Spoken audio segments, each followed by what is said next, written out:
if it will load. Let's see. Ooh. Okay, so hi everybody. I'm assuming it's streaming on all the platforms now. Welcome to our SASA Expert Q&A.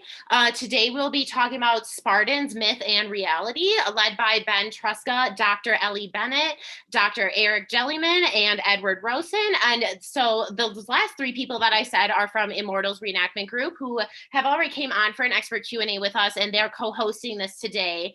That's why this is on a Wednesday, because they normally do little live events for Immortals Reenactment Groups on Wednesdays. Go check them out. Ellie will say more about them in a minute.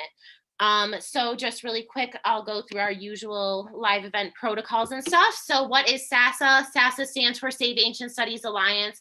Our mission is to reverse the current downward trend in the study of the ancient world by engaging the public and bringing together students and scholars to share their passion for the study of the ancient world in order to inspire a vast new generation of students. So of course, that is one of the main reasons why we host these live events, so that you can learn about different kinds of degrees, different things that people get degrees in, and continue studying in ancient studies, all of that. These are our social media platforms where we post most days of the week. And then of course our live events are streamed on Twitch, YouTube, and Facebook. Oh, and I forgot to update this. Also add us on Discord. Basically just search Save Ancient Studies Alliance on any of these platforms. Our Discord channel, we just made a few channels where that you have to accept a little terms thing, but then there's stuff for discussing archeo gaming, access, education, all of that fun stuff. So you can just go on there and chat with student scholars anytime. And then just some protocol, of course, be kind and respectful, listen and ask thoughtful questions throughout the event.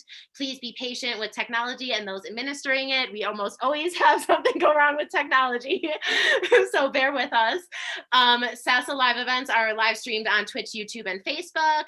SASA live events are recorded and archived on those same platforms. So if you miss this, you can always see the recording later. It will take a few days to get up on YouTube, but most of them are up there right away.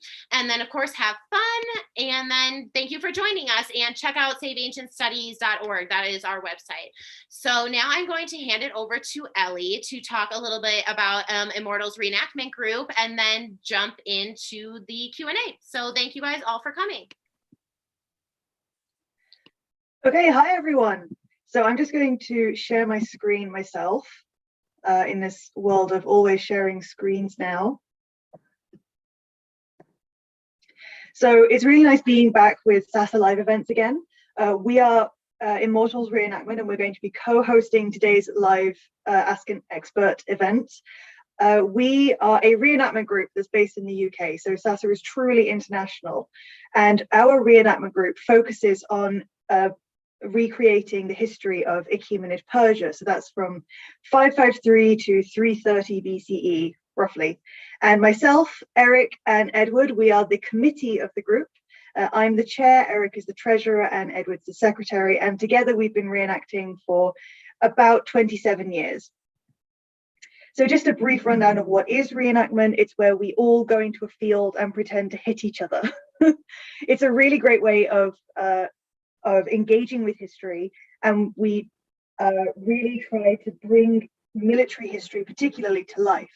But when we're not on the field, and when we're not being hit by horses or arrows or spears or anything like that, we have a camp, and that's where we really get to engage with the audience, and where members of the public can come and talk to us about the objects that we have, what we are dressed in, what we're portraying. And it's a really great way of getting out to the public and explaining more about ancient history. And in fact, Edward even did an undergraduate degree because of reenactment. He saw a reenactment of Greek history and he got into it and was like, what is this? This is so cool.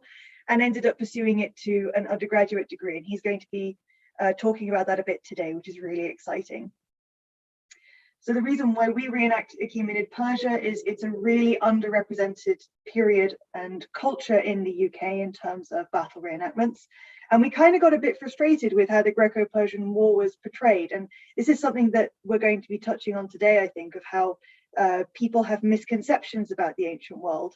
And in the UK, the way the Greco-Persian War was being presented was that the Greeks were always the goodies and the Persians were always the baddie, and no one wants to play the baddies. And quite frankly, I study ancient Near Eastern history. I study the Neo-Assyrian period, and I wanted to fix this situation. So we founded our group, and we're really happy to be here today to help facilitate this awesome topic today with Ben Truska. As a very brief thing, if you would like to follow us, take your pick of the links on the screen. We have quite a few and they're all quite complicated, but probably the best and shortest thing is to find us on Twitter on @ImmortalsGroup, but you can also find us on Instagram @ImmortalsReenactmentGroup, and just send us a message and we can send you any links that you want, that you're interested in and would find easier than Twitter, etc. But now, without further ado, I'm going to introduce the star of today, who's going to be talking about myths about Sparta. And this is Benjamin Truska, and he's a graduate from the University of Missouri, and he did his bachelor's in history and a bachelor's in classics with a focus on Greek. And we like to call him the Spartan aficionado extraordinaire. So take it away, Ben. All right, thank you very much. First off, I just want to thank everybody who is watching, and of course, everybody who's here with me. And I would give a quick shout out to Lexi Henning from the Ozymandias project. She did a SASA event a couple months ago. She's a good friend of mine. And I was like, man, that's really cool. And she told me how to get in touch with Lawrence. And I messaged her. I was like, hey, I study Sparta. She's like, well, let's get some immortals in there with. And I was like, let's do it. So I am super excited for everything. And I appreciate everybody coming in. It's gonna be a lot of fun. I'm having a good time already. Anyway, so without further ado, I'm gonna give a little spiel real quick. So when I was a young man, and when I say young man, I mean like 4 or 5, so a kid, the first history book I ever picked up was about Sparta. And of course, you know, a little kid, you're like, you shouldn't be reading about Sparta, gory. But anyway, immediately fell in love with it. And I decided that's what I want to dedicate my life to. And so from then on, everything's been about Sparta this, Sparta that, annoys the crap out of my family. Sorry. And so, you know, now I'm here and I'm actually like, we're going to talk about Sparta. So with that, I'm going to begin with a kind of a chronological time period. I want to start off with introducing how Sparta kind of came about. So back in the 700s or 800s, depending methodologically speaking, Lycurgus, the lawgiver, created what's known as a Spartan constitution. We use constitution because it's kind of a vague notion, but it's sort of the laws of how Sparta is supposed to live and act and so forth. Anyway, as time went on, you know, Sparta, they started conquering their neighbors and creating this whole Spartan and Helot system. And that led to wars with their biggest rival, Athens. Well, in the late 500s, Sparta and Athens were at war. And so, you know, Athens, like, we don't want to fight these guys because when it comes to land battles, they're pretty well the top dogs. And so they sent emissaries over into Ionia to their, you know, cousins over there, I guess you could say, speaking with the satrap over in Turkey, the satrap of Persia. And when they asked them, they're like, we need some money and some help to fight against Sparta. Satrap's like, okay, you know, that's perfectly fine. All I request is earth and water. So Athens like, okay, I'm going to go all Johnny Depp and say, I've got a jar of dirt type deal. And because they, for some reason or another, they don't understand what the earth and water meant. Well, as time went on, you come to find out that, hey, that earth and water was actually supposed to be your land. You're supposed to be protectorates, I guess you could say, within the realm of Persia. You're supposed to assimilate with them. Well, didn't sit well. And of course, as time went on in the 490s, we have what's called the Ionian Revolt. The Ionian Revolt being the Ionian cousins of Athens revolting against the Persian masters. I use that term lightly because they were actually pretty good guys. And by talking about that, I want to segue this over to my immortal brethren now. I believe it's Edward. Yeah, so or Erik, my bad.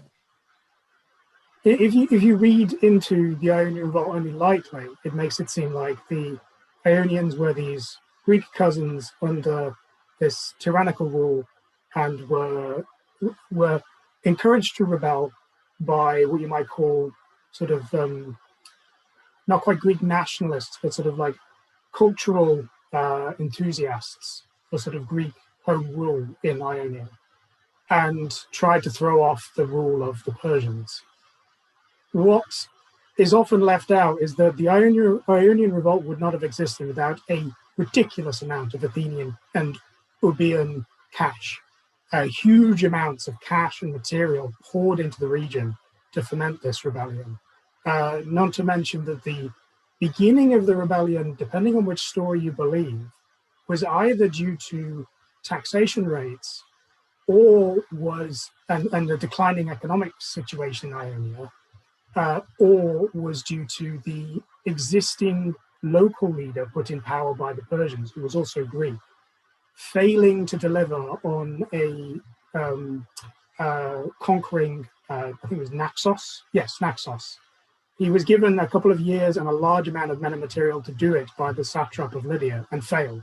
And in order to sort of cover himself politically, he thought, well, rather than face the wrath of the satrap, I will try a rebellion.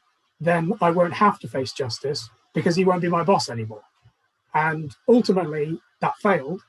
But what it caused, because of the naked support of the Athenians, was a collision course between the Persians and the Athenians, as this was about 6 years of quite brutal conflict in a new part of the empire and quite a wealthy part of the Persian Empire, including the burning of the satrapy capital.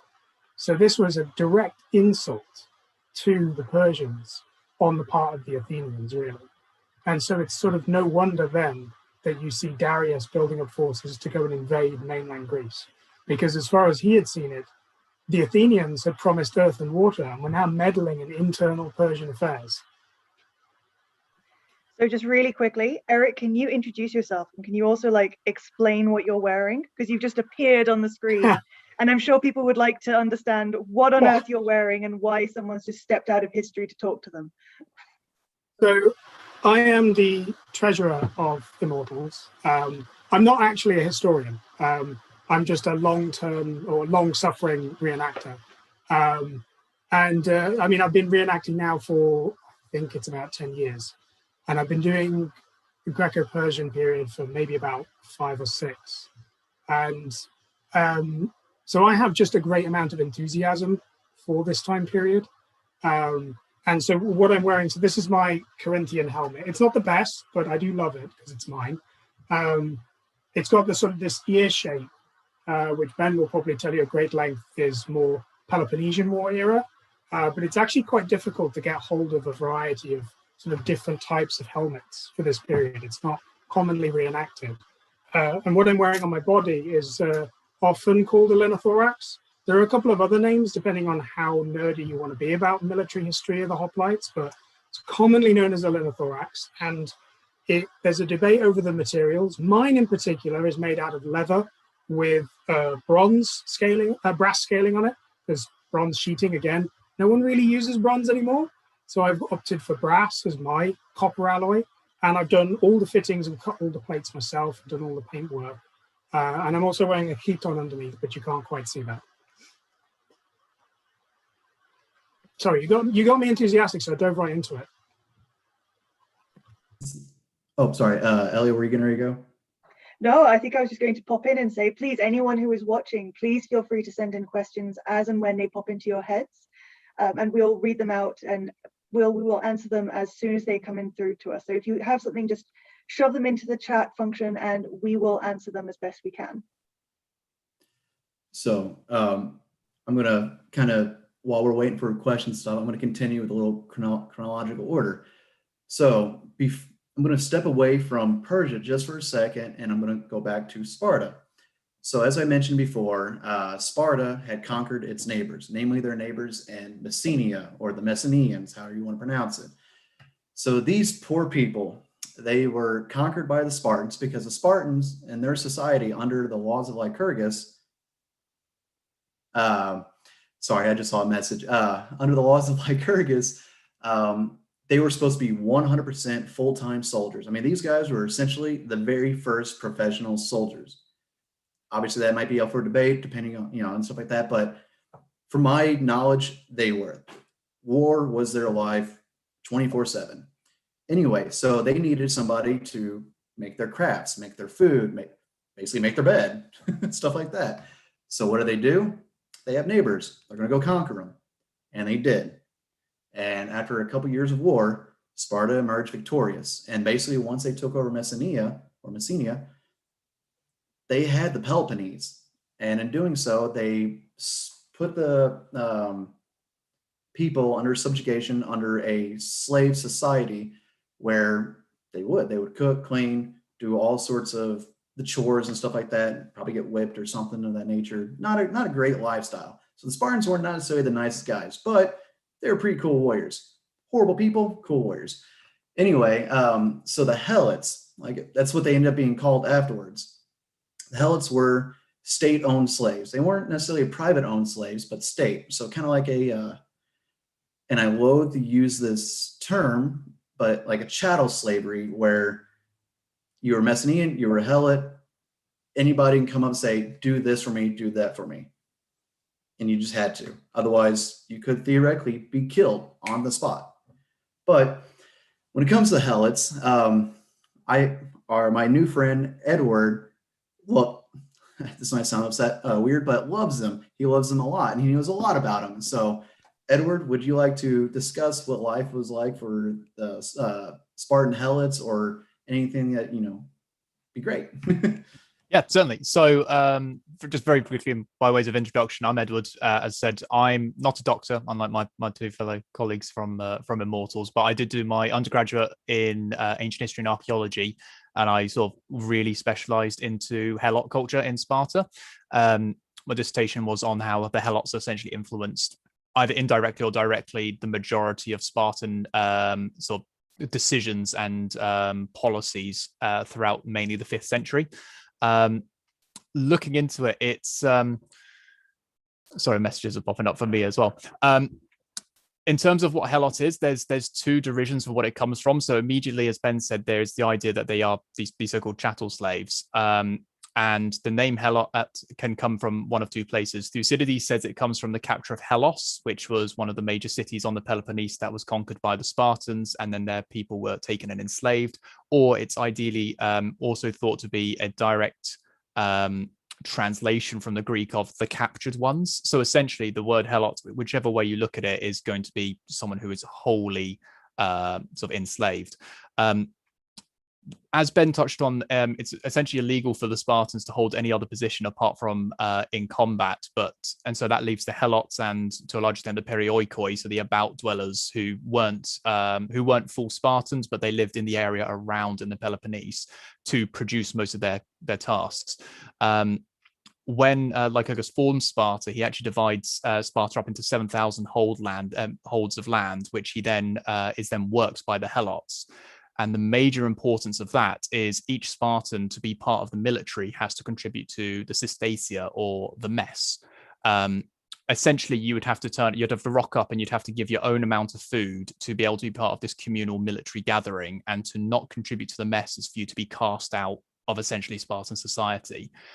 The Spartans can't do that themselves, so they have to enslave these massive amounts of Helots to work the land for them and keep these monumental amount of income coming in. There's one study which said that apparently, if you read, I think it's either Plutarch, it might actually be Plutarch, says, I believe it's Plutarch, sorry, says that the wine consumption alone for the Systacia is almost equivalent to 17th century France in terms of how much wine was consumed by just the mess, is supposedly like that. We're talking that kind of massive levels of contribution. So to be a Helot is to work that land constantly, but under the constant threat of reprisals and sort of like these brutal acts, because so much stuff would be able to go. Almost majority of Spartan policies are designed to keep the Helots in line, to make sure that this constant contribution comes forward, to the extent that the Helots are declared war on every year in a ritual in Sparta, so that sort of like in a sacred realm, they don't have blood on their hands, because it's not a ritualized, it's not murder anymore, because it's a sanctified war that they have against the Helots, so that any Spartan could take any Helot's life at the smallest moment. We'll probably talk about it a bit more later. Like this was a huge turning point for me. I started when I was 12 loving the Spartans, and as I've gone on, I found their culture really interesting, but from completely opposite direction, because my worldview of them was shattered because of this study into the Helots. And it's a really interesting thing. And there's like massacre, like famous massacres in 424 BC and that kind of thing that we'll probably touch on a bit later. So yeah, it wasn't nice because you just get murdered. You either work to death, or you're murdered, or you're conscripted into the army to be light infantry, or occasionally to actually be pseudo hoplites under Brasidas. But we'll again come on to that later. I probably spoke for way too long there, but they're really exciting. Actually, before I pass back to Ben, you mentioned before we had this meeting that you had most people, when they think of Sparta, they think of 300 and things like that, and that being sort of like quite a dark graphic novel. You touched that you had found a alternative one. So you had found one from the perspective of the Helots called, is it 3? I think it was, which I'm really stoked about, and I need to get a copy of it. So that, again, is another way of like shattering this perception of Sparta from a completely different look, taking it in a modern medium that so many people have consumed. Yeah, real quick, just to touch up on that 3. I have it packed away because I'm getting ready to move. Sorry, so that's why I've got the wall facing. You guys don't see anything, but 3, yeah. So 3 is set in after the Battle of Leuctra in 371. So this is actually in 364, I believe, of what it was, is when this dark comic was set, and it was about 3 Helets, and essentially they were escaping from Sparta because they killed an ephor who killed an entire household of like 20 some odd Helets. And killing an ephor, even a Spartan, but an ephor who was one they're like, I guess you can say kind of like a lawgiver type deal. They were one of the 5 most powerful men other than the 2 Spartan kings, but I digress. So it's about that. It was fairly decent. I liked it. Not as graphic as I thought it would be, but very foul. There's a lot of language used in there, which makes sense. But it's a good book. It's near the end in the decline of Sparta, so it's a lot of fun. Sorry, just to interrupt this. I've just noticed. Oh, sorry, Yeah, Ellie, I think you're about to say the same thing. I was waiting until you guys had finished talking about this, because this is such a really fascinating topic. But we've already had 2 questions in, so thank you to the live audience for finding this such an interesting topic. So the first one is from L Henning 12, and they're asking, why did Themistocles go to Persia rather than Sparta after being ostracized from Athens? Was Persia the better option? So Ben is like, yes, I can answer that. So that's actually Lexi Henning, the one I gave the shout out to earlier. So I got you, Lexi. So you got to keep him. So for anybody who doesn't know, Themistocles was the Athenian admiral general. He served under Miltiades during the Battle of Marathon. He was his lieutenant, and he was the genius behind the Athenian navy at the Battle of Salamis and Artemisium. Yeah. And so he was the navy or the Athenian naval general. But anyway, the reason why he went to Persia, now granted, unless I actually speak with him, you can't 100% guess or know, but my idea is that after the Persian Wars, right, Greece is very known, namely the polis, the city-states, are really well known to be xenophobic, especially towards one another. And, Sparta and Athens were always really at each other's throats. So it makes more sense to go towards Persia, a place that's, miles away from that. You can also plead your case like he did after a year of learning Old Persian to say, hey, like, I'm just doing my job. Whereas if you step foot in Sparta and you're a really renowned politician, statesman, etc., war hero, you might not get the best welcome. Now, granted, Alcibiades did, but we'll get to that later. But for Themistocles, his idea most likely would have been, I don't want to get killed while in Sparta. Persia is probably the better option. Great, that's a great answer. And we've also got another question, which I think is also a great one, which is with the wonderfully named Mr. Long Arms Bare Hands. And they ask, following the theme of murder and conscription, are there any notable cases of revolutions, revolts, or larger escapes from those enslaved? And this time Edward is like, me, I want to answer. Oh, your boy came prepared for this. So there was a quote from Aristotle, which essentially says that the Helots famously are the ones they're sitting in wait for the destruction of Sparta or the downfall of the Spartans. So they're essentially there's this paranoia that comes through the text constantly that the Helots are always on the verge of jumping up to come and attack the Spartans and take it over. So it's the really noticeable one, which is down in Thucydides, happens in 424 BC, where two events happen. In the text, it's a bit ambiguous as to what order they happen in. The first is Brasidas, a Spartan general, recruits 700 Helots into the Spartan army to march them away, and there is almost a rule. There's a incentive for them to be freed afterwards if they enlist, which, you know, for a Helot is a completely, like, everything is turned on their head for them, essentially. Like the offer of being able to become essentially a perioikoi, so become not a Spartiate, it's not a Spartiate by any means, but at least free from these reprisals. The other major event that happens in 424 is the supposed massacre of 2,000 Helots, almost in a single night. I can't remember quite what sparks it off, but it's essentially this collective culling of what are going to be the strongest of the Helots, so like any of the leaders, that kind of thing. And that's like a really harsh example of it. It's said that could be exaggerated, and it could actually be because Thucydides is writing about that entire period. One interpretation is that he's actually writing about several smaller clandestine massacres, but has lumped them all together just for how specific it is.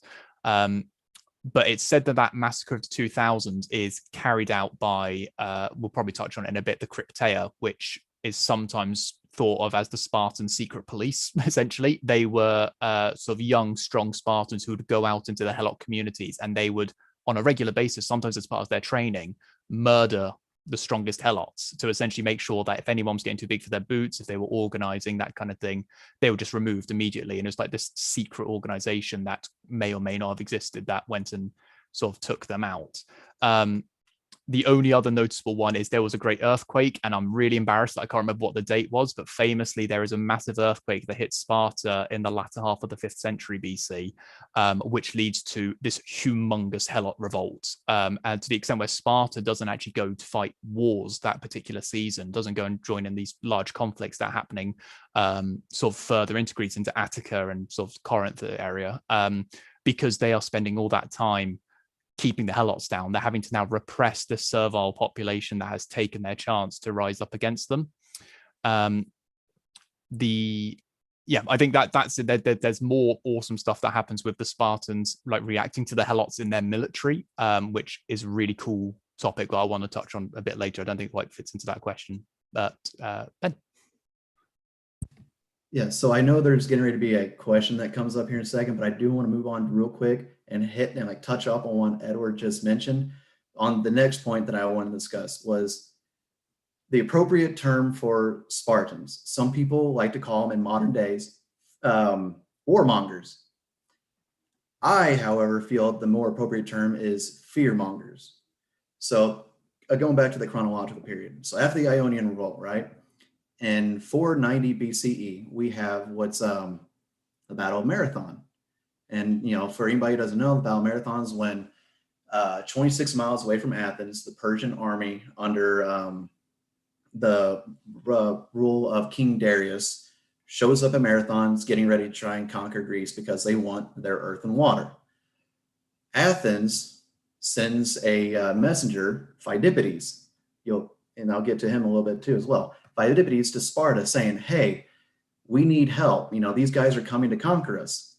Sparta's like, well, yeah, thank you for coming to us because, you know, we're super awesome. We're the greatest military, but we have the Carneia, or our holy festival. We can't go to war during this holy festival. It's against the law. That's a very convenient excuse for them to say, we have tens of thousands of Helots around us. There's only about 10,000 of us. If we march our army to go help you out, they're going to revolt against us and we won't have a home to come home to. That's the main reason why Sparta, like I said, are fearmongers, because they are outnumbered 10-1 easily by the Helots. So every year they have what's called the Crypteia, where young Spartan men, anywhere between the ages of 18 to like 22, I've heard some sources say, will get together and they have a yearly war against the Helots where they go and kill them. And like, yay, look, we murder people, woo, which is horrible to say. I'm sorry. That's just their mentality. And so that's why I say fearmonger, because they were very loath to go to war. They didn't want to leave Sparta. They had an awesome military, but they weren't quick to use it. They were very slow about things. It's only when push comes to shove that they're really like, all right, we got to do something. But that's my spiel on that. With regards I'll jump in there just very quickly because firstly, I remember the date of the earthquake. The earthquake happened in 465 BC. And when I say it was an uprising, it's not that it's, it'll take a couple of days to sort out. The Spartans were having the repercussions of that earthquake and that uprising supposedly for 10 years. Sort of in Thucydides, he talks about this 465, this massive earthquake, to the point where I believe they actually ask Athens for help putting down this revolt. To say about the Spartans being fearmongers as well, especially with regards to the Helots, the origins of the Crypteia can be seen going back to the Archaic period. It's argued sometimes that they were there just solely to police the Helots to begin with. There are interpretations that they're actually like this covert special ops kind of brigade that would work in the military as well. Obviously, that's a little bit more far-fetched, but the Spartans did have their own little messes. But that fear of the Helots is going to be so well placed because in the foundings of Sparta in essentially the 7th century, sort of 690, 670, things like that, the Spartans fought Messenian wars. So we talked about the conquest of Messenia, which is where the Helots are being drawn from. Those wars took a collective 45 years to win for the Spartans. So those took a massive toll from them. The first one took 20 years. And then after that, it took 25 years to fight them. So these are equally, arguably, a warlike people as well that the Spartans have now got sort of under their dominance. And it's clear if you take Thucydides for it, that these revolts and these uprisings that like the earthquake that lasts 10 years, the need to have to massacre them and cull them is because that fear of what has happened in their past very quickly will come back for them as well. So I'm going to jump in here because we have had a whole bunch of questions come in. So I'm sorry, I'm going to have to put you on pause, Ben, for your wonderful chronological going through Spartan history. Oh, good. So the first question we have is from the wonderful Lexi again, and that is, why were Greeks more xenophobic towards each other than foreigners were towards Greeks? That seems like a problem. I'm going to take a gander at this one a little bit. So Greeks, they had this idea of kind of like how the Romans did in later periods but adverse in the sense of this idea of manly excellence and manly virtue, but also very much of familial ties and history. So if you look at, say, the catalog of ships during Homer's book 2 of the Iliad, you have all these different ships, these colors, and these people, and yet when they get to Ilium, they have their own kind of separate camps. It's one big giant camp, but their own separate camps, and that's because I am a Spartan, or I am an Athenian, I'm a Theban, blah, blah. This is my blood. I am better than you guys because I have X, Y, and Z. And, and you're probably thinking like, well, aren't you Greek? Well, the thing is there wasn't a true identity of Greek back in the day. In fact, if you look at the term Helos, which is the ancient Greek word for Greece, or the people descended from Helen, who was basically the first man of Greece after the flood, but that's mythology. I'm not going to focus on that right now. Like I said, they're very much, I'm from this place. This is my territory. These are my things. Like, for instance, in Athens, they were called chthonic, which means from the ground. So that territory is theirs 100%. Anybody else who comes to it, they're intruding on my territory. I don't like that. But there was this idea of the outsiders saw Greeks as language, religion, culture. And so like, okay, these guys are kind of cool, regardless of where they're from. To me, they're Greek, whereas the Greeks are all, no, I'm a Spartan, or I'm an Athenian, etc. They're not Greek. They may have a Greek culture, but they're not Greek, essentially. They're their own tiny city-state and country. So Erik has something to add to that as well. I think it's also worth comparing them to their Persian counterparts as well, in terms of those kind of what you call xenophobic attitudes, particularly to neighbors. When you read about the Persian the initial Persian reaction to, say, the Athenian delegations, or their sort of what you might call first contact with what you might call mainland Greece. The Persians actually refer to Ionia as Yauna, which is the Persian name for Ionia. When they meet the Athenians and the Spartans and other delegations, they all say they're from Yauna. As far as they're concerned, all the Greek-speaking peoples from Ionia westward, they're all just Ionians, as far as the Persians are concerned.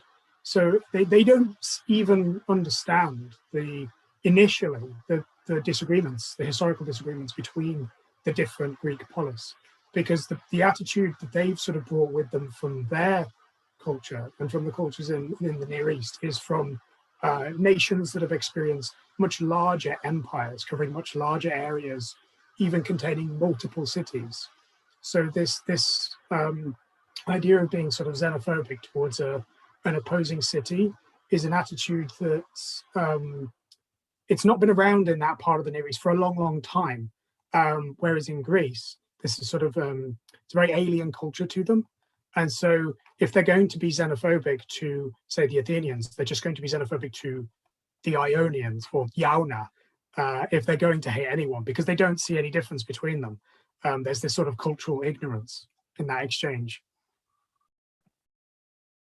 Brilliant. This is such a cool topic. It seems to have really fired off a lot of inspiration in the comments. So I've got more questions for you. I'm sorry, Ben, about your wonderful chronological presentation. I can't talk today. So next thing, it seems to be a bit more of a comment, which might be a nice segue into a topic, which is again from Lexi, and that's with this equation of crypteia with ancient Gestapo. And that seems like a bit of a problematic concept that's carried over quite well into modern day. I don't know if there's anything in there that you want to comment on. Yeah. And if it's okay, after this one, if I can just move on just a little bit, because I'm sorry, everybody. First off, I love the questions. It's making me feel really good, but it's also making me like, there's some things I do want to hit up on that are going to be really important, and you'll see why in a little bit. But with the Gestapo in German, sorry, I'm German, or okay, that sounds bad. I am from German heritage. I am not Gestapo German. My bad. That was a horrible way of doing that, but okay. Anyway, moving on to a more appropriate manner. So the crypteia, so they were kind of like secret police, and I believe, Lexi, you might be getting at from Assassin's Creed Odyssey, where you kind of have to hunt down a couple guys that are part of the crypteia. But with the crypteia, it's population control, because they would find the strongest helots to kill them. If you were big, muscular, and they thought that, hey, this guy could try to lead a revolt, or he's very charismatic or what have you can try to lead a revolt, we got to kill him to keep them down. But not only that, it was also a rite of passage for a lot of Spartans, because they're trained for war. Their whole mentality, ideology, lifestyle is war. And what comes along with war? Death. And so this was a way for them to be desensitized to death. They had to kill these guys. And usually there was a story of a young Spartan where whenever he went to go kill his first helot, all he brought with him was about a dagger about yay big. And the reason why is because he wanted to look this helot right in the eye, so that he knew, I'm the one who's killing you. I'm the one who is sending you to Hades. It's a pretty hard thing to like swallow, a big pill to swallow, because that's, to me, I spent 8 years in the Army. Did I train, or sorry, I don't mean to train, but did I train to kill? Theoretically, in a way, yes. Doesn't mean that I wanted to. And thinking about it, I don't know if I ever could. I don't know. I mean, it's a very scary thing to think about. Maybe in the heat of the moment, sure, things happen. But to spend my entire life thinking, I've got to kill, I have to kill somebody, and then actually do it and kind of revel in it, it's kind of messed up if you think about it. I mean, you don't even have to think about it. You just realize, holy cow, he's just murdering for the fun of it. You would probably think of him, he's a ritualized serial killer if you think about it. But with the Gestapo, and the Holocaust, their whole job was rounding up Jews and probably executing them, and all these horrible things that the Gestapo did. So yeah, there are some overlaps and similarities in that aspect, but the main idea for the crypteia was desensitize these young Spartan men to death and getting them prepared for war. But So now I do want to move on, kind of going with the war aspect. The main thing I want to talk about is the Persian Wars, or I mean, we were already in the Persian Wars, but Thermopylae. And I'm sure almost everybody and their mother has heard about Thermopylae. It was a huge military defeat for the Greeks, but at the same time, it led to a huge military victory for the Greeks. So Thermopylae is 10 years later. Xerxes, under his, he's the new king. He's the son of Darius. He didn't originally want to invade Greece. He wanted to let bygones be bygones, basically. But his cousin, Mardonius, cousin or brother-in-law, his brother-in-law Mardonius, who was also an advisor to his father Darius, it's like, no, Persia suffered a defeat, an embarrassing defeat. We're a huge empire. We need to go back and fight them. And going back to what Dr. Jellyman mentioned earlier about how, they didn't know the difference between Sparta, Athens, and stuff like that. They're like, we're just going to lay waste to all Greece. And so that's when Sparta's like, okay, these guys are coming in force. We have to do something. And so under the leadership of Leonidas, 300 Spartans called the Hippias, which if you look at it on the language-wise, it means horsemen. That's because before the Phalanx and the hoplite, people used to ride horses and chariots and stuff like that. But then they transitioned to a standard infantryman. Nevertheless, though, the 300 guards of the king are called Hippias. They are, you can almost think of them like Roman centurions. I mean, these guys are the Praetorian Guard, the best of the best. They're just awesome. They've been around forever. They're jacked, the greatest warriors. You can just look at them and die type deal. I mean, they're terrifying. So that's Leonidas' guards and his best friends. So Leonidas is like, okay, I'm going to take, these 300 Spartans with me, keep our army in reserve, but I'm going to hold these Persians off until we can get all of Greece united to fight the Persians en masse. And then it's not just the 300 Spartans. So contrary to Zack Snyder's movie and Frank Miller's graphic novel, they added the Arcadians. But there was a lot more to it than that. There was a total of about 7,000 Greeks at Thermopylae. And for anybody who doesn't know, Thermopylae literally means hot gates. It was this channel between sea and mountainside, and there's this little path that leads you from Boeotia down to Attica, down to the Peloponnesus. And on the northern side, you have the Persian horde of 1,000 fleets, as the movie quoted, or I'm paraphrasing, but that's something like that. And then you have this little narrow corridor of these hoplites that had their interlocking shields protecting each other with their spear and their xiphos, or xiphoi is the plural, or their little short swords. And so that was a setup for Thermopylae. Well, in the end, after a few days, Ephialtes, which becomes synonymous with traitor in later periods, was a shepherd, a Greek shepherd. And he betrayed the Greeks, told Xerxes and his troops how to get behind the Spartans and everybody and the rest of the Greeks. So what the Spartan king Leonidas did was, hey, you guys all go home, live to fight another day. And he sends 2 Spartans back. He had already sent one previously to go and try and get a few more guys to come back to Thermopylae, but that was before they were betrayed. Anyway, he sends 2 men back, Aristodemus and I can't remember the other gentleman's name, but the rest of the Spartans stay there and all the Greeks head out. Well, on the way back, the one gentleman who was with Aristodemus is like, I can't do this. So he takes off and he goes and dies and fights with his brothers. The other gentleman who was coming back from trying to get allies earlier does the same thing. So Aristodemus is the only one who goes back, and it's thanks to him because he lives to tell the tale. He's like, look, this is what happened, as you see with Delios in the movie, played by the great David Wenham, who plays as Faramir in War of the Rings series. He's like, my father died, my king died, my brothers died, and stuff like that. Everybody dies. Well, he gets back to Sparta, rallies the troops, even though he's also in disgrace. But I'll get to the laws a little bit later. And so a year later after that, we had the Battle of Plataea. And that's when you have the entire Spartan army with Helets, Perioikoi, Athens, the Boeotians, just some Samians, and then namely the, starts with a T. I can't remember. It's not the Thebans, because the Thebans joined the Persians. Thespians. Thespians, thank you. Oh, boys.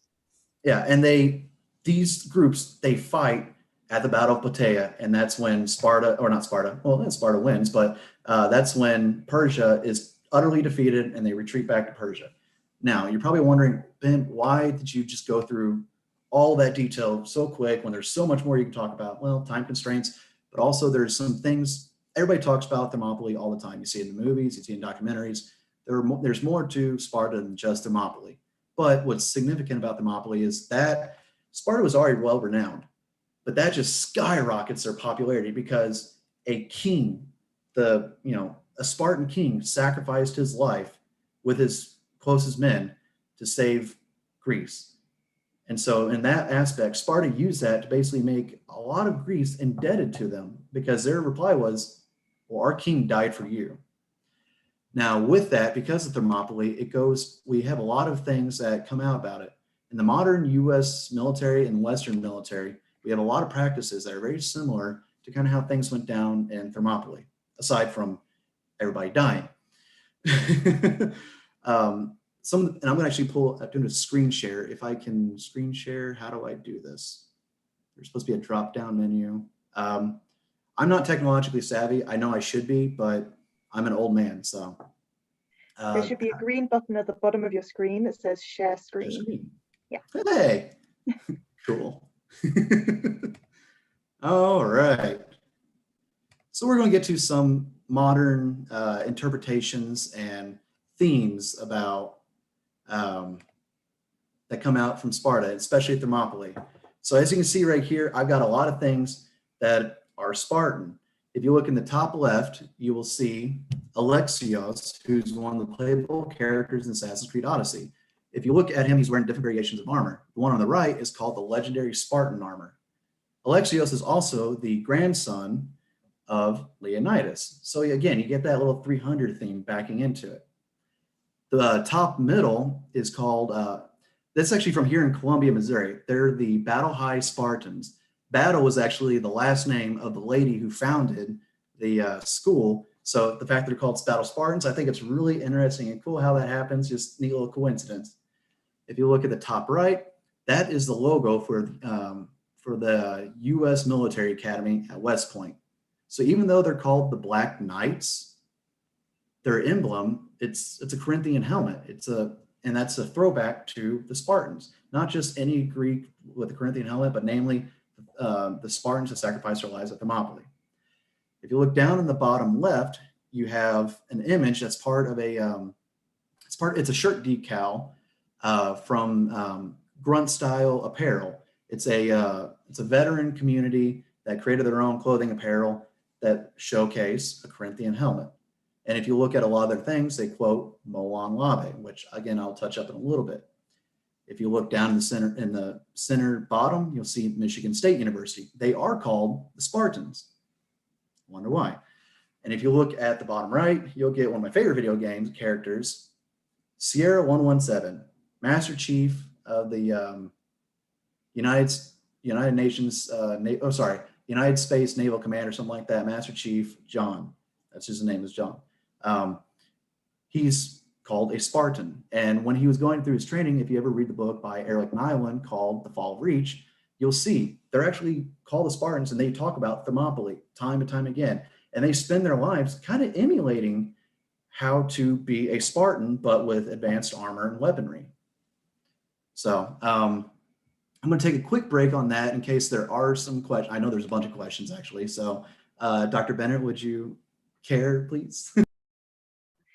Great. This is really cool. I really love seeing all of this like modern, I guess the scientific historical term is modern reception of the ancient world and how that's like perceived and how people read into it and kind of get their own messages from it. So we did have quite a few questions. I'm really sorry that I was interrupting your chronological overview, I guess, of Spartan history. Nope. But the next question was from Ryan Jenkins, and this is going back to the Helots thing. So I'm sorry that we're kind of jumping back and forwards in terms of topic, but this says, not sure if this was covered in part of the other explanations, but what was the purpose of just killing Helots for no apparent reason other than just to prevent uprisings? It's it's kind of that there's a number of different reasons for it. And we did it's sort of drawing on what both I've said and what Ben said earlier. So from what Ben was saying, from a training perspective in the Agoge of being able to go out and they have to take one of these lives, partly for desensitization, but also for that dual purpose of instilling fear.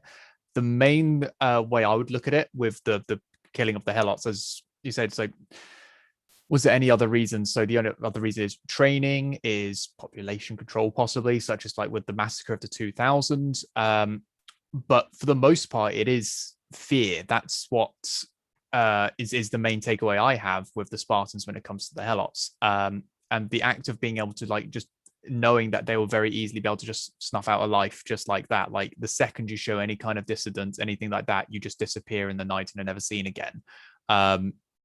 Is just a level of fear that would just keep the servile population in check. And the second that stuff stops is when the uprisings happen. So we won't know for certain, but the things that the histories tell us more directly are that it is linked to this fear that they have of them and how it influences their society, how they make choices of when they go to war, when they don't go to war.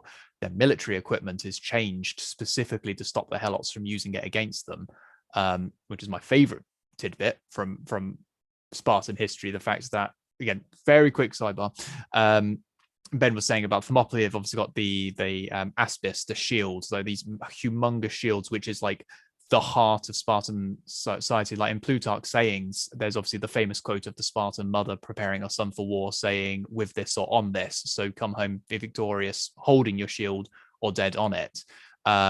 The way the phalanx works, being interlocking shields, the ophismos, the push, which is how they'd want to fight their wars, essentially a giant rugby scrum with pointy bits in it. It's the symbolism of the shield is so critical to Sparta. And the heart of the shield is what we call a porpax, which is, I haven't got my shield with me, unfortunately, but it's essentially a brass or bronze strap that goes across the middle.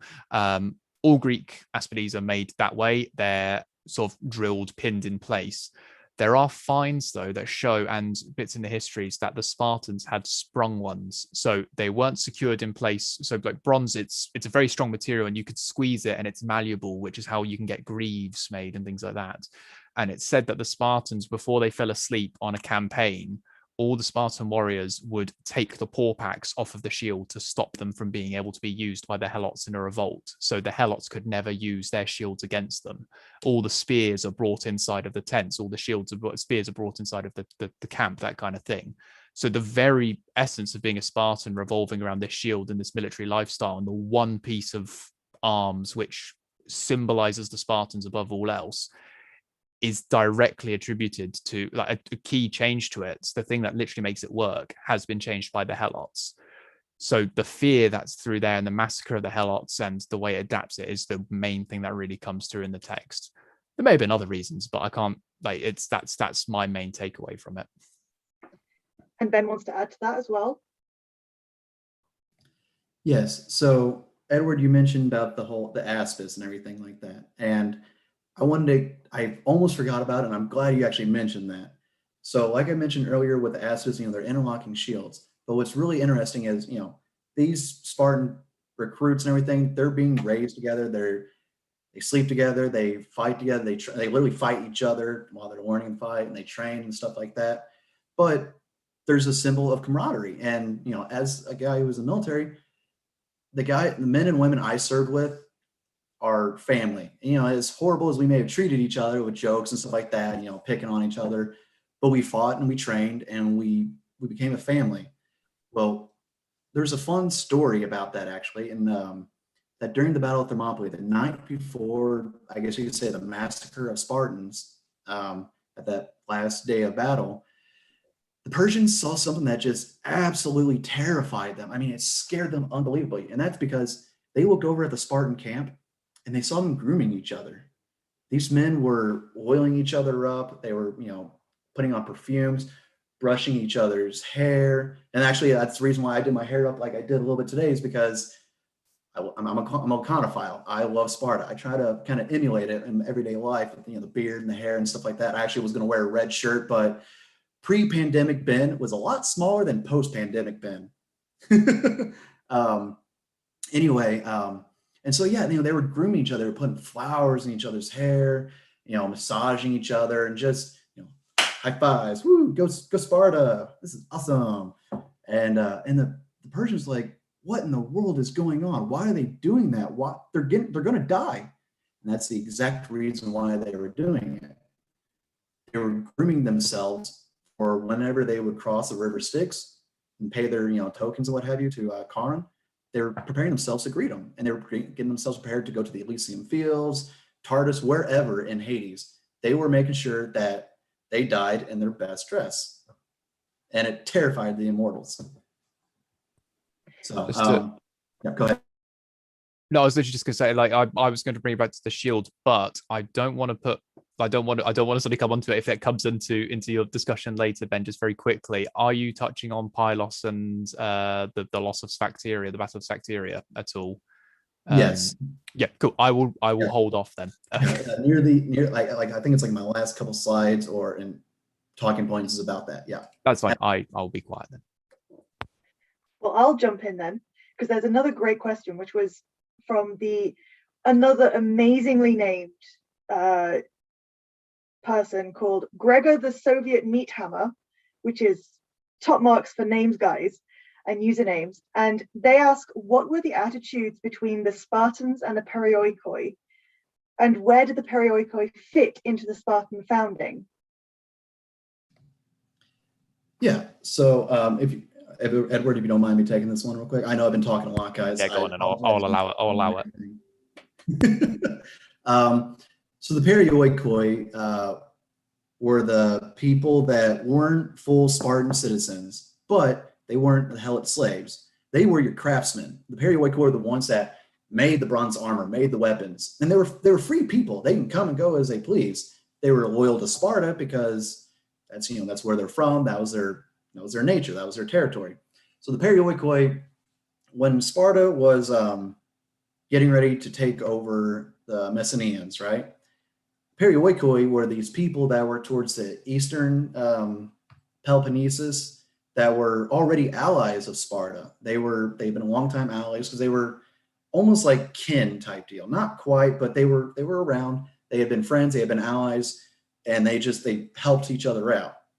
Well, when Sparta was going to war with the Messenians, Perioikoi, I can't remember the original names for them, they assimilated with the Spartans, and when the whole system came about, the Spartans were like, hey, come and live with us in the entirety of the Peloponnesus, essentially. Make our armor, and you can do whatever you want and stuff like that. You can, just wander about, whatever, just make our armor, and you're free. You don't have to worry about us trying to kill you because we're already allies, so why would we kill you? That may be a very poor explanation, but it's one of those things where they had just been neighbors, and they had been good neighbors to the Spartans, and so naturally the Spartans aren't going to want to turn their backs on them. Yeah, so the Perioikoi, to add to that, the Perioikoi essentially give the Spartans what the Helots can't. So they don't want their Helots producing their arms and their armor, but the Spartans are forbidden under their laws from holding those crafts. So supplies are going to need to be coming into Sparta somehow if the Helots aren't able to do it. So that's where Perioikoi, almost like middlemen, could be doing sort of trading. That's where a lot of the revenue could be coming into the Peloponnese. But it's also that it's also the amount of sort of crafting.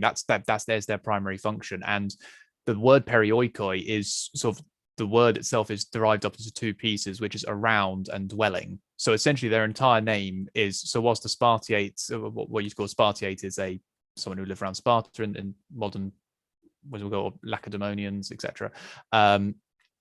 The Perioikoi are literally named for their proximity to Sparta. That's literally it. Their collective identity, whilst they could be broken down into separate polis, so different cities, different communities, that kind of thing. Communally, they are just known as the about dwellers. That's literally their thing. Like where Sparta goes, they're going to be surrounded by this sort of like this fog of Greeks who make shiny things for them and sort of support them overseas, essentially. Okay, great. I've got one more, which is a bit more of a comment, and I think it's just a question of what you're going to be touching on, Ben, from, again, the wonderfully named Mr. Longarms Bare Hands, saying, I'm pretty sure they're American, so forgive me, this will sound terrible in my accent. I don't know if y'all are in the Halo lore as well, but they would be curious to hear about the heroic propaganda portrayal of Spartans versus the more fascist and indoctrinated creation of them. Just as a I'm pretty sure that you will be covering all of those topics pretty soon, but I just wanted to make sure that that was out there in the ether. Yeah, so I'll hit up on that a little bit right now. So in the world we live in, it's a very polarized world now. Unfortunately, I hate to say that. I hate to say a lot of things, but I do anyway, right? But there's people from both sides that are going to the extreme, and one of the extremes on the right is this idea of nationalism, white supremacy. And I just want to put out there, I condemn white supremacy. I don't like supremacy of any kind. Is horrible. We're all equals. We're all friends and family, right? So I just want to put out there that I don't like it. But with white supremacy, there's a lot of people that will they'll get tattoos of like Nordic symbols, the triangle of Odin, Yggdrasil, and stuff like that. And on the other side, they'll have a lot of Spartan imagery. And I have tattoos. I have a Spartan on my shoulder. I have the eagle of Zeus. I have a Spartan tattoo on my wrist or my forearm. I'm not a white supremacist at all, just putting that out there. But I love Sparta. And sometimes people confuse me. I've actually been accused of being a white supremacist for having these Spartan tattoos. I just love Sparta. That's it.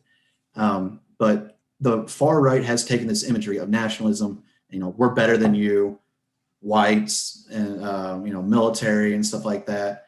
And so they latch on to Thermopylae, where a Spartan king and his men, defended an entire country, and then led to the eventual victory at Plataea for these white, non-Eastern people that were predominant warriors. And so it's an unfair thing that happens. I don't actually have the answers to solve that. I don't study white supremacy. I'm not an expert on that at all. All I can say is it's unfortunate, and it kind of overshadows people like us who love Sparta just for being Sparta, not because of some bastardization, pardon my language, but just for who they were and what they did. Like, I love Sparta. I also hate them because of how horrible they were. But, and that's the thing with studying them, the Spartans. But so that's. I hope it's okay if I jump in, but as Please. We are in the world of Greco-Persian reenactment, we've also come across a similar scenario happening of nationalism and extremism creeping into reenactment as well. And I think Edward will be a better place to explain the situation in terms of Greco-Persian reenactment. Yeah, so there is a very definite, in my experience, there's a very definite desire for people to want to recreate the Spartan side of things. Which, again, if you've watched 300, if you've watched the original 1969, the 300 Spartans, anything like that, it's cool. It's immediately awesome. But as soon as I found that a couple of people who are really interested in Sparta from a reenactment perspective, the second you actually start talking to them about the world outside of Thermopylae, they can be quite defensive at times, and not apologists, but it can be difficult for them to acknowledge that, because it's this super cool side of things and not. There can be links across the world. So I'm not going to go into too much detail about it in case someone is going to get me in a lot of trouble for saying stuff that could be liable or anything like that. But across the globe, that there are groups in countries that supposedly do have links to like far right institutions and stuff like that, because the Spartan mythos is we are the perfect sort of fighting machines. We are like, if you don't fit into us, you're cast out straight away, and we are like these amazing warriors who fight to the death and that kind of thing. So it's not a very far-reaching problem. I've been reenacting ancient Greece since I was 12, and the group that I was part of originally when I founded the Helots Association has been really welcoming of that, and it was always really good to be able to do it. And we had a lot of really good discussions when I started doing my dissertation around Sparta. It's more members of the public sometimes that can get really actually quite hostile. They tell me, oh, the Spartans are so cool, tell us about them, but they don't actually want to hear about it, is from an actual reenactor's perspective, trying to teach that to people, trying to get people to do it can be quite tough sometimes. But then you put a helmet on their head and they're really happy at the end of the day, so it's fine anyway. Okay, sorry, I'll stop interrupting you, Ben. Please continue. Yeah, no, it's okay. So now I want to move on to some of the more myth and reality fun parts. So now that we've covered, a lot of the history, this picture these pictures I have up right here, you see Okay. Anybody who knows me knows that I'm like head over heels in love with Gerard Butler. So Gerard Butler, if you ever see this, I love you. But If you ever see this, I think you're slightly overrated, but we'll have a conversation about that later. But you'll see it. So this is a picture from Zack Snyder's 300. And you see that Gerard Butler is not wearing any armor. Now, they purposely did that in the movie so you can see how fit these men were. They were always exercising and preparing for war. That's the main reason why they did it like this. But there's another thing that I want to focus on, and that's the helmet. Yeah, it's you can definitely tell it's a Corinthian version. Well, it's a Corinthian helmet, but it's obviously fantasy like stylized. But if you've ever watched 300, which I'm sure almost everybody has by now, that's probably watching this, you'll see that Leonidas is the only one who has the plume. Well, that's not accurate. In fact, it was extremely common, as Dr. Jellyman actually has with his Corinthian helmet, to have a plume. And almost everybody had a plume. However, when it came to Sparta, which was something that's super fascinating and I love, is if you look at the image on the left, you see his plume is actually sideways.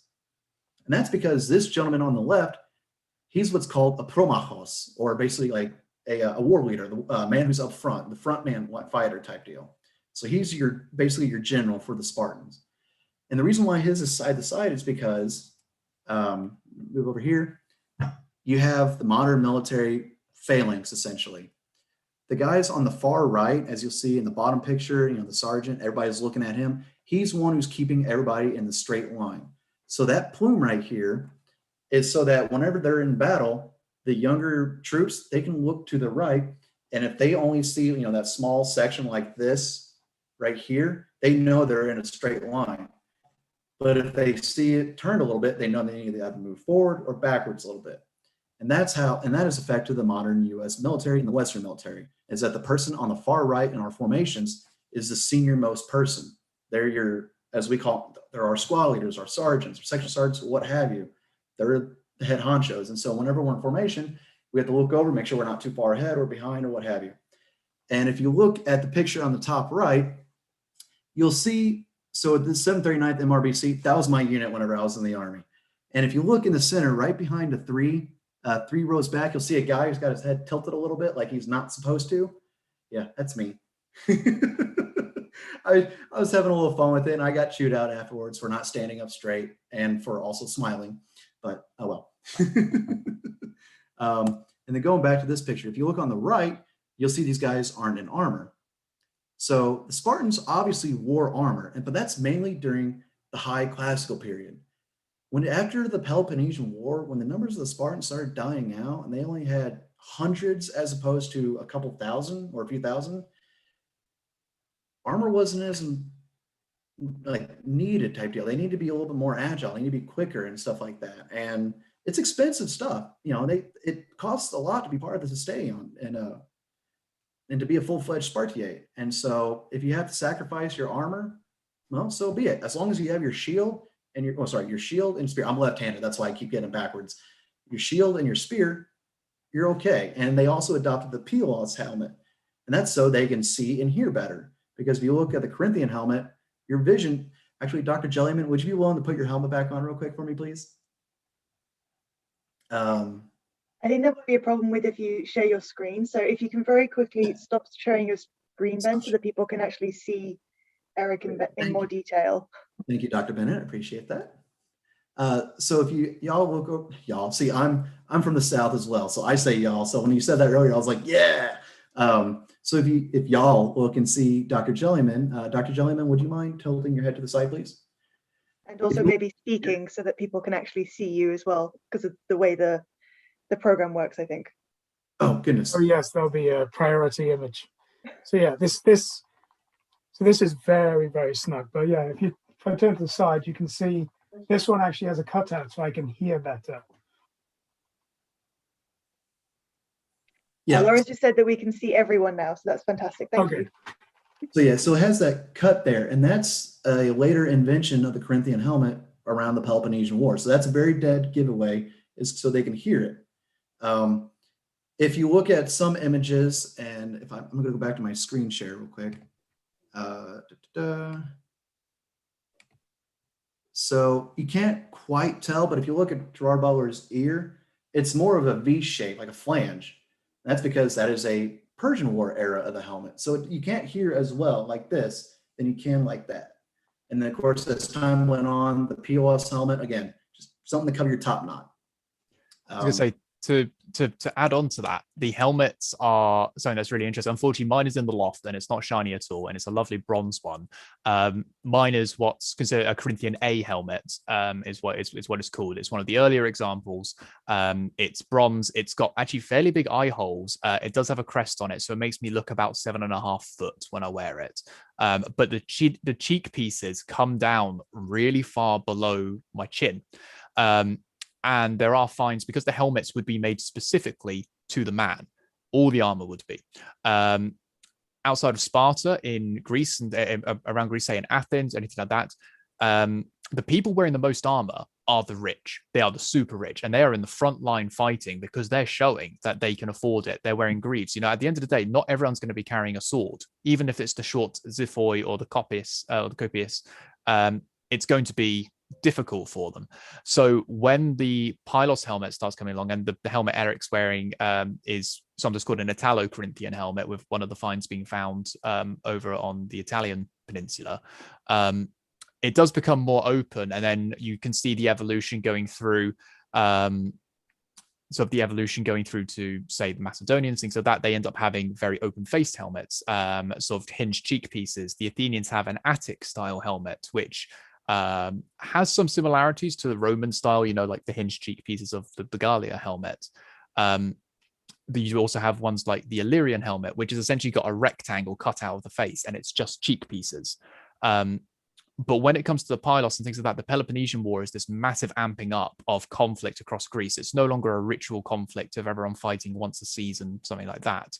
So the need to wear armor suddenly becomes necessary, and it's no longer one man buying his own equipment. It's the state is needing to pump out as many soldiers as possible to fight in this enduring conflict. The amount of metal that Erik is wearing on his head is exorbitant. When in the ophismos behind the shield, you're going to have your eye line essentially below the shield the entire time. So what's the point of having cheek pieces? If you have a pylos, you've got a cone. It lets you hear more, especially with the Peloponnesian War, as Ben said, the style of conflict is changing. It's no longer just turning up and push. You are trying to murder the person in front of you. Very un-Greek to actually try and murder the person who you're fighting. So with that, if you think about it, if your eye line is just below the helmet and the pylos sits here, it's less metal, but it's providing the exact same amount of protection from the bit of you that's going to be exposed. The crests make you look taller. They definitely denote which way you're going. They have, I don't know, Erik, has yours got a tail on the back of it or not? I don't. Yeah, so when you're, as Ben was showing in the modern military, that sort of really dense compressed unit, Spartans going to be even closer than that. The Greeks going to be even closer than that. To see the direction with a helmet like that, you've got tunnel vision. So being able to see someone's horsehair plume in front of you, changing direction denotes which way the formation's going to move. That's one of their sort of hypothesized uses. Plus, it looks cool as hell, especially the archaic ones, which go up in essentially an upside down J and then have the crest on top, which I am also trying to procure, and it's going to make me look nearly 8 foot, and it's going to be amazing. So I only have a couple more slides, but Dr. Bennett, if there are a couple questions, you know, we could probably answer a couple of them, and then I'll finish up, and then what have you. Wonderful, because there's been quite a few that's come in. I think the first one is from Lexi again. Hello. I feel like we're becoming close friends now, Lexi. If the real Spartans weren't as hypermasculine as the stereotype, why does modern military culture only borrow the most toxic aspects? Well, I would argue we don't borrow the most toxic aspects. We may take some that are toxic and, you know, kind of fat shame one another. But at the end of the day, you want the guy who's most physically fit and capable to save your life next to you. I can't run. I'm not a runner. I'm short and stocky. I'm 5'9". I've got power. I've pulled people out of Humvees and, you know, stuff like that, like to make sure that like I can keep them from getting shot at. I mean, granted, okay, I haven't been deployed, but it's just, you know, preparing for deployment and stuff like that.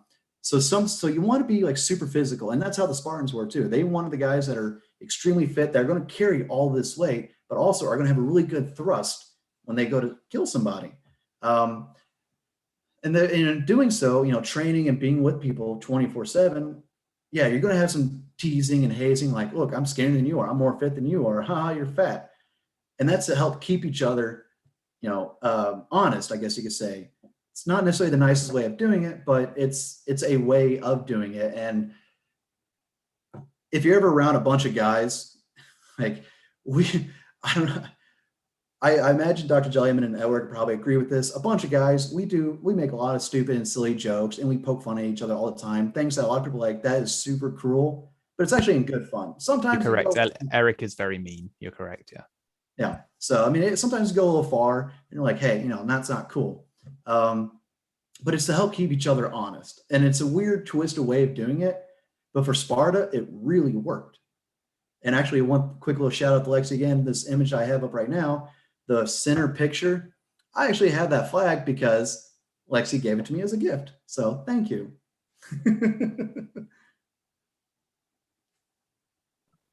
So I'm going to be kind of the downer.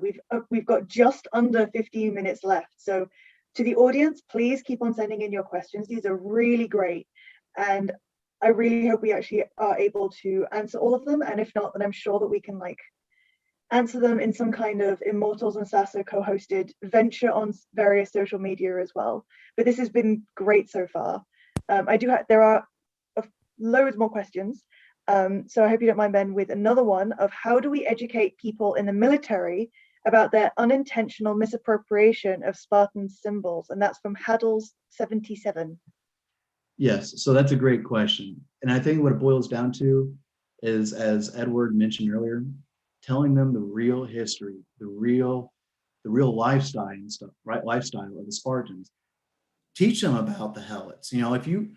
I love 300 because it's a great movie, but at the same time, right after that came out, Iran was extremely angry at the U.S. because the U.S. was demonizing Iranians or Persians. And that's not true at all. The Persians were really great people, but everybody thinks of Thermopylae as this point of free men versus slaves. And it wasn't essentially, but exact opposite, really, if you think about it. The thing is when it comes to the military and learning about Sparta, they need to learn about it. They need to look deep down, look at the real history, and recognize that Sparta was great when it came to their military prowess, and it's great to idolize them, but at the same time, while they're up on this pedestal, realize that pedestal was built off the backs of others, namely through murder, torture, rape, etc., and conquest of the Helets. Teach them the real history. Let them know that the Spartans, great as they were in the military, and that's fine to like them for that, just know that they were not great people. They weren't kind. Yes, I completely agree with that sentiment. My PhD was actually on the Near Assyrians, and they were equally horrible people, but I love them still. So I always like to think that everyone is allowed a problematic favorite of history. And Sparta is in exactly the same boat as the Near Assyrians. They were equally terrible people, but I like them. I enjoy studying them. So I think so long as you are cognizant of the problems with the time period, it's completely fine to love them. There is a short question. I'm pretty sure this is a short one, and it should be a short answer. And this one is for Erik from Mr. Long Arms Bare Hands. And this is, Dr. Jellyman, do you polish that? And if so, how? I do. I haven't been able to recently because I've not really had much cause to use it, but it's a mixture of Brasso and elbow grease. There's no other way to really get copper alloys clean other than Brasso and elbow grease. You just got to have a lot of really horrible rags. It's not a nice job, but it's a labor of love. Okay, I have one last question, and then I'm sure we can carry on with your wonderful overview, Ben. And that is from Haddle 77 again. And they say, also, Ben, you state that you love Sparta for being Sparta, but that you also hate them for other reasons. Can you expand on that a bit? And I think that was what we were talking about before as well, of having a problematic fave. Yeah, no, that's fine. So I love Sparta because there's a uniformity. I mean, they all look very similar. Now, granted, the shields can be a little different up until you get to the Peloponnesian War, but that's a different conversation. There's a uniformity, and I come from a huge military family. I am I think like a fifth generation soldier. Well, not soldier. I mean, I am a soldier, or I was a soldier, but like Navy, Air Force, Marines, the whole 9 yards. So I come from a very, what I consider, patriotic family, and Sparta being the symbol of patriotism for a lot of people, I latched onto them. And for the longest time, I looked up to them because I put them on this high pedestal of these are the greatest people ever. But when I started reading about them and learning the atrocities and things they did, it kind of humbled me a little bit. I still love them to death. I mean, I want to devote the rest of my life studying them, but I recognize that as great as and awesome as they are, they're equally as horrible I should say great and awe-inspiring as they are, they're equally as horrible and awesome in the sense of awesome in how evil they could have been. It's one of those things, it's that middle ground where I lean more to the side of I love them, but I recognize just how bad they can be. And that's something that I want a lot of scholars and aficionados and just the average everyday person to see, is that you can idolize somebody and recognize the greatness, but with the good there comes the bad, and you need to recognize that too. And so I hate at how horrible Sparta was, because in modern day world, murder and killing and rape, pillage, plunder, and slavery, it's not a good thing.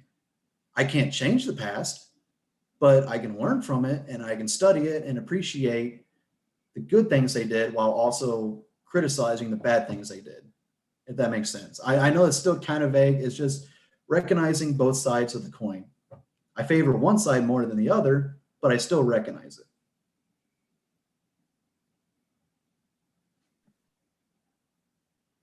So if it's all right, Erik is desperate to mention about Persia's impression of Sparta.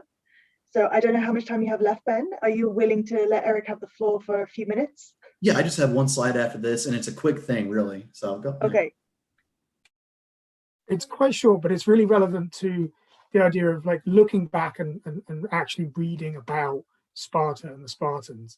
I think something that people should also do if they're really interested in Spartans is read the bits of Spartan history that are quite, not just the things about the Helots, but also quite humbling, because they are lauded for their military prowess.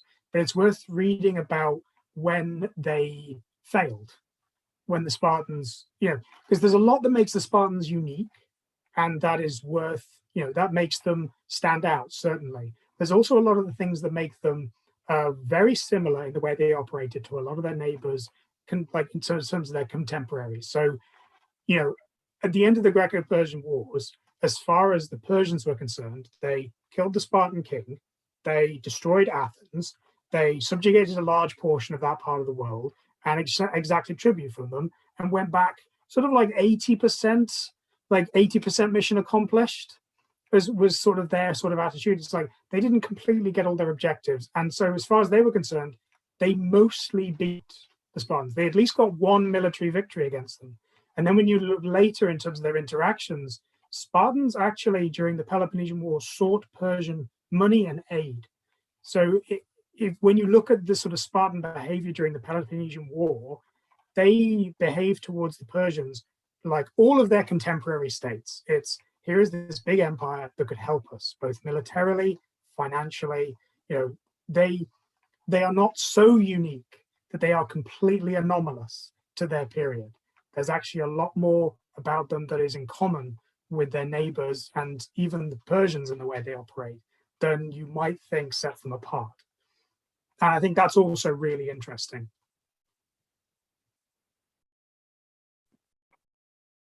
Okay, great. So I think, Ben, if you want to finally continue with your slides, I'm so sorry. No, it's I'm relishing the questions, and I am very thankful for everybody showing up, asking questions. It makes my day. It really does. The last slide I have, so this is obviously, so at Thermopylae, it became a holy ground essentially. This is a statue of Leonidas at Thermopylae, and this right here is my forearm. Yeah, It says oak saying angalang lakai daimonios hoti tere kemetha tois kenon remasi pathomenoi, which translates roughly to, "O stranger, go tell the Spartans," meaning the people within Sparta, not just the actual Spartan warriors, but the people within Sparta, "that at this place we lie, obeying these laws or words," depending on how you want to translate it, "of theirs."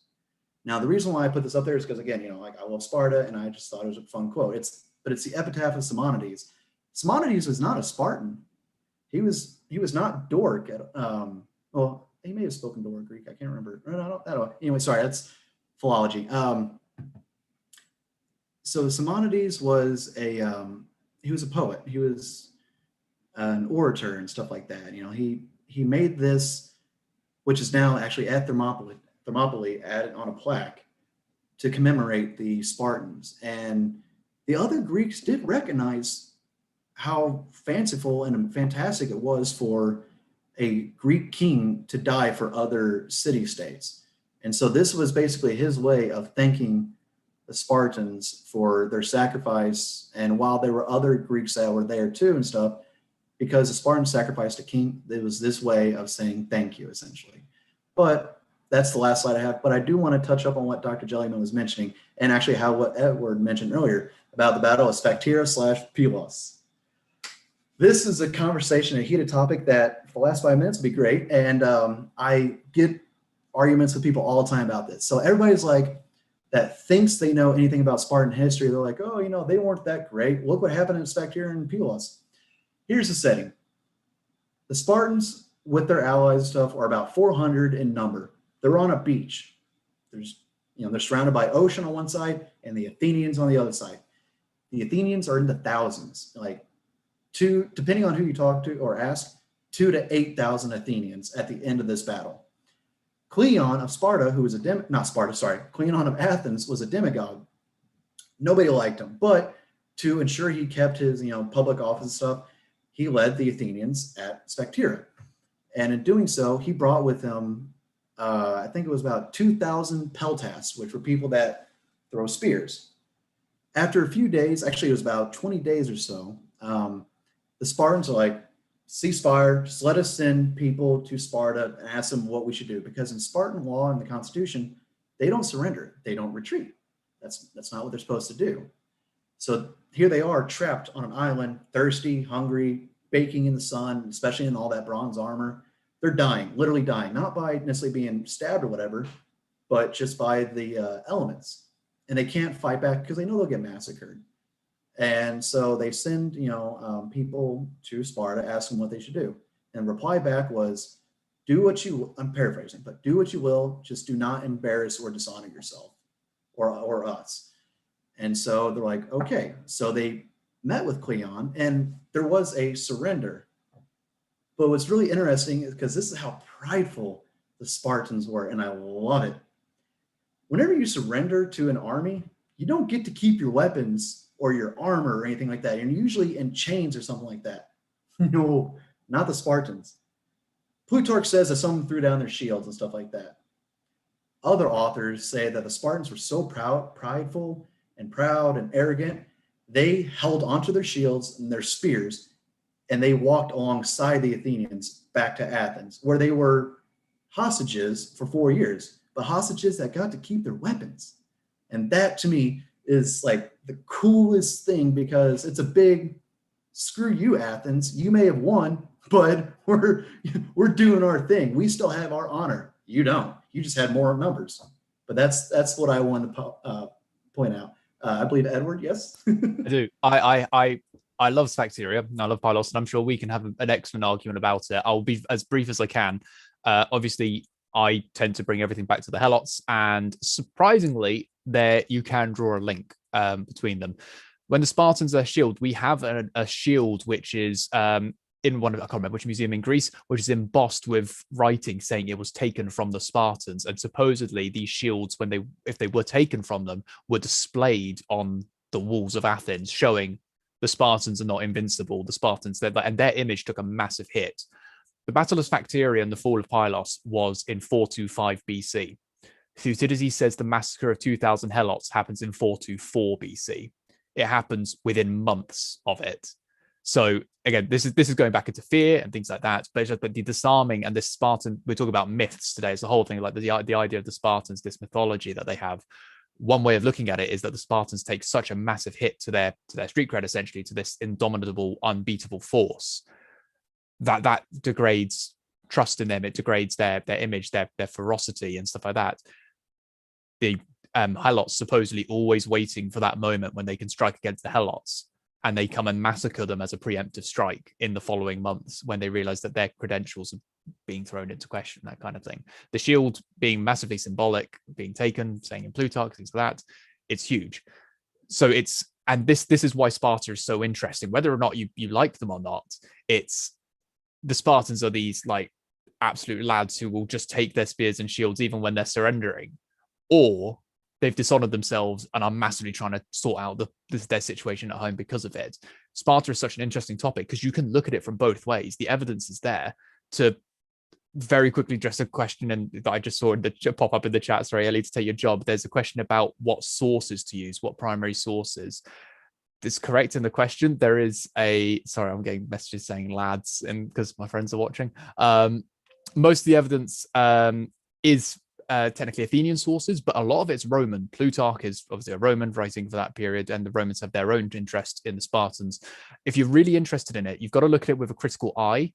At Plutarch, a little bit on Aristotle. Thucydides is a huge one, especially for the 5th century, and Herodotus, obviously the father of history, father of lies, creates the Spartan myth. Everything we're talking about today can be traced back to what Herodotus says. He writes down the legends that happen at Thermopylae. He writes down how everything happens at Plataea and how the Spartans rally the Greeks. Those key sources, I'd recommend Plutarch, a little bit of Aristotle, and then Thucydides and Herodotus, and to an extent Xenophon as well. Xenophon, that's a whole other story. We could have a whole entire thing about the Anabasis and the travel of 10,000 Greeks led by Spartans to go and fight for Persia. They march into Greece to go and they march into the Persian Empire to help a Persian usurper, essentially. So it's super interesting. Those are your main 5: Xenophon, Plutarch, Aristotle, Thucydides, and Herodotus. Read them, be critical, look at what their biases are, and see about maybe they're amalgamating stuff, that kind of thing. And I think I'll jump in at the very end there, which is that these sources are more accessible than you think. All of those sources are online and fully digitized. And I'm just going to very quickly share my screen of a great website, which is called the Perseus Digital Library, and it's perseus.tufts.edu. So anyone who thinks that this is extremely difficult to get hold of, it's really not. You can search for, if we just go with old favorite, and this is when I spell it wrong, Herodotus, it will come up with Herodotus in English. And you can go to any part of Herodotus and have a look at what it says in English. And these are all based on very well researched and very well respected translations as well. So just because we're quoting texts at people, these are not things that are expensive to get to. These are easily accessible, and you can read them yourselves, and they are cracking reads. Herodotus has some great stories in there, and that's how I read it. I read it as a fantasy novel, to be honest. And I'm sure we can arrange for these to be posted on socials as well. So if you want to have a link to Perseus, that kind of stuff, we can post those in Mortals. I'm sure SASA are more than happy to provide that for you. Not to say what they'll do or not, but like I'm sure they'll be really happy to show you that these things are open, and then we can get even more of a dialogue. If you're really interested in Sparta and want to chat to ourselves, want to get in contact with Ben, that kind of thing. If you completely disagree with us, if you want to come and join the argument about Spacteria and Pylos, do so. Read these, have your own interpretation, and I don't know, we'll go on Discord or something and play Rome Total War and chat a load of rubbish together. Yes, that is something that we actually do often as well. So please get in touch if you want to get involved in our strategy gaming nights as well, where we go on games like Rome Total War and Fields of Glory 2 and act out some of these ancient battles, where we can see if the Spartans really are that great in terms of tabletop and strategy games. But yeah, I think we haven't had any more questions in, and this has been a great discussion. And thank you so much, everyone, and thank you so much, Ben, as well, for talking about myths and realities. And I think, unless there's any more questions that want to come in, I think we're at a point where we can wrap up. I just want to take a moment and say, this is my first time ever doing something like this, guys. I was extremely nervous. You couldn't tell, but my hand was shaking like this the entire time. If I made a fool of myself at all, I'm sorry. I'm new at it, but I had a blast doing this. And assuming, you know, the Immortals reenactment guys, I mean, I have your contact and stuff like that, but also Lauren, if I wasn't too much of an embarrassment, if you guys ever want me back, I'm more than happy to come back and especially, you know, girl out about Sparta. You were not an embarrassment. This has been fantastic and you've been wonderful. But yeah, I think we've now wrapped up. Yeah, I can basically close it out. Thank you guys all so much for doing this. I will stop the live stream now. So thank you everyone who came and watched and asked questions. The recordings will be saved on our Facebook, Twitch, and YouTube, so you can always check it out later there as well. So, okay, thank you guys.